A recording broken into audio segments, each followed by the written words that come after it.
देखने वाले हैं प्रश्न 1 का दूसरा वाला प्रश्न। तो चलिए देखते हैं। तो हमें यहाँ पे व्यंजक क्या दिया है, पी स्क्वायर माइनस का 10p प्लस का 25। ठीक है, ये हमें एक व्यंजक दिया है।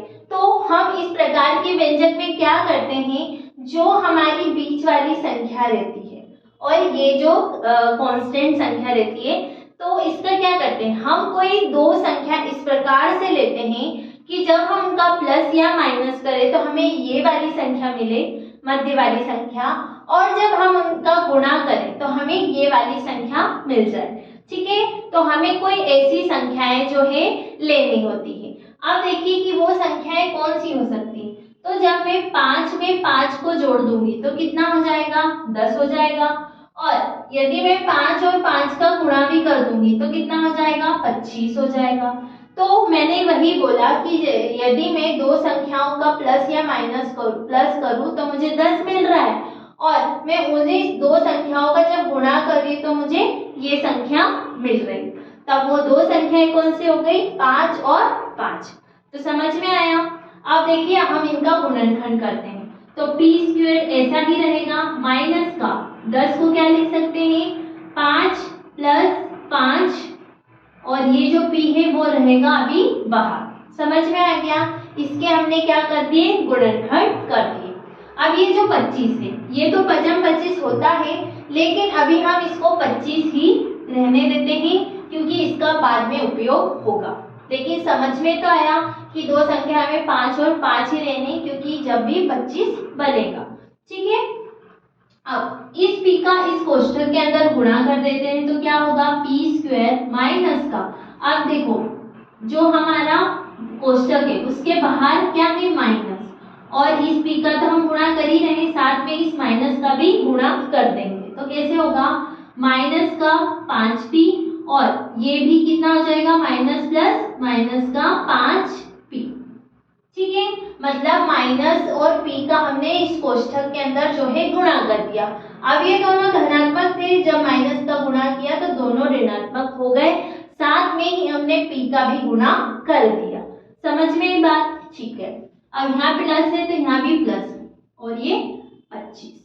ठीक है, अब यहाँ से दो समूह बना लेंगे हम, ये दो, एक समूह और ये दूसरा। ठीक है, अब इन दो में देखो कि कौन सी संख्या जो है वो 2 बार आ रही है, मतलब हम देखते हैं कि सार्ध गुणनखंड क्या है। तो p स्क्वायर का मतलब क्या होता है, p गुणा में p, मतलब 2p। 2p को हम क्या लिख सकते हैं, p स्क्वायर, है ना। तो मतलब इसमें भी p है और इसमें भी p है, तो क्या हम एक p को बाहर कर सकते हैं, इसमें भी p है इसमें भी p है, तो हम p जो है वो बाहर कर देंगे, मतलब उसको एक बार लिख के बाहर, और कोष्ठक में जो चीजें बच जाती। अब यहाँ पे 2p थे तो एक बाहर कर दिया, बचा क्या, एक p बच गया है ना। p स्क्वायर था तो एक p बाहर कर दिया, एक p बचा है, तो उसको कोष्ठक में लिखेंगे। यहाँ माइनस है तो यहाँ भी माइनस लगेगा। अब माइनस 5p में से p तो बाहर चला गया, बच क्या गया, 5, तो इस 5 को यहाँ लिखेंगे। समझ में आया। ठीक है, अब देखिए ये था हमारा माइनस, तो यहाँ भी हम लगाएंगे माइनस। अब 25 को हम क्या लिखते हैं, 5 गुणा में 5, यही लिखते हैं, या फिर यहाँ पे भी हम लिख सकते हैं, तो आपको समझ में आएगा। देखो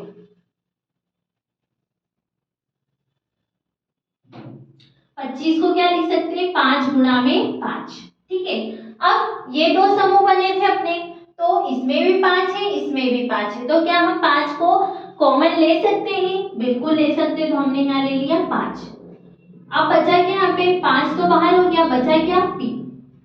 अब देखिए ध्यान से, यहाँ पे प्लस है हम, लेकिन यहाँ पे प्लस नहीं आएगा। क्यों नहीं आएगा, यहाँ पे हम लेंगे माइनस। क्यों लेंगे, क्योंकि माइनस माइनस कितना हो जाएगा, प्लस, माइनस माइनस प्लस हो जाएगा। यदि हम यहाँ पे प्लस ले लेते तो माइनस प्लस माइनस होता, तो ये गड़बड़ हो जाती। ठीक है, तो हम क्या करेंगे, यहाँ माइनस है तो यहाँ माइनस लेंगे, क्योंकि माइनस माइनस प्लस होगा। ठीक है, अब एक 5 तो हमने बाहर कर दिया था, कितना बच गया, एक 5, तो इस 5 को हम यहाँ पे लिखेंगे। समझ में आया किस प्रकार से किया है। अब देखो 5 p माइनस 5 p माइनस 5 दो बार है, हम इसको एक बार लिखेंगे। अब जो चीजें बाहर थी उसको एक कोष्ठक में डाल देंगे, तो क्या बचा p माइनस का 5। तो ये देखो इस व्यंजक के गुणनखंड क्या है, p माइनस 5, p माइनस 5, तो यही हमारा उत्तर है।